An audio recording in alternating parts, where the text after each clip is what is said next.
Dahil grabe talaga. Tonight, isang trabahador na naman ang tumanggap ng hamon ninyo mga boss katropais. Eto na, mag-ingat kayo kasi ito, apakagwapo nito.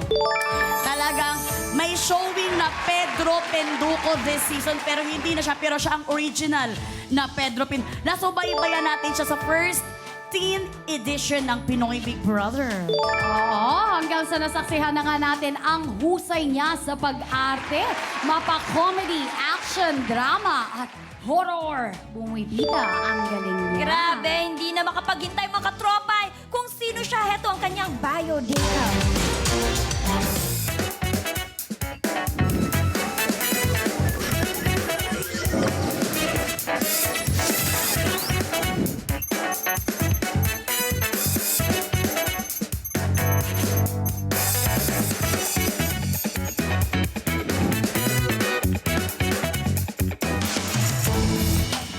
Huwag kang bibitiw bigla.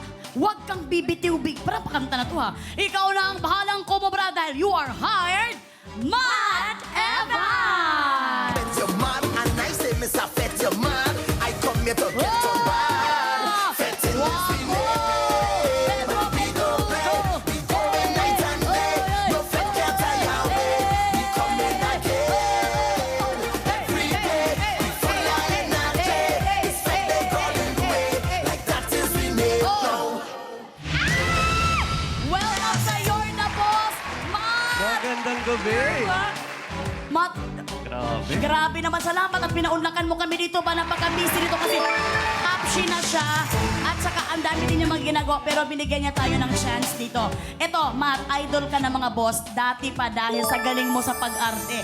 Pero ang sabi nila ngayon, huwag ka raw umarte na sa'yo mapupunta ang mga kubra dahil lalaban ang mga boss. Yung mga boss nanonood sila ang lalaban sa'yo. Anong gusto mong sabihin sa kanila?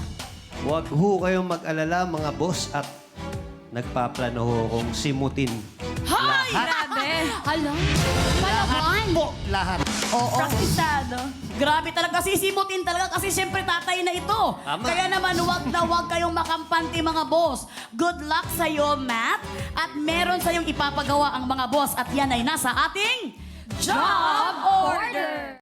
1, 2, 3, 4, we're ready for more.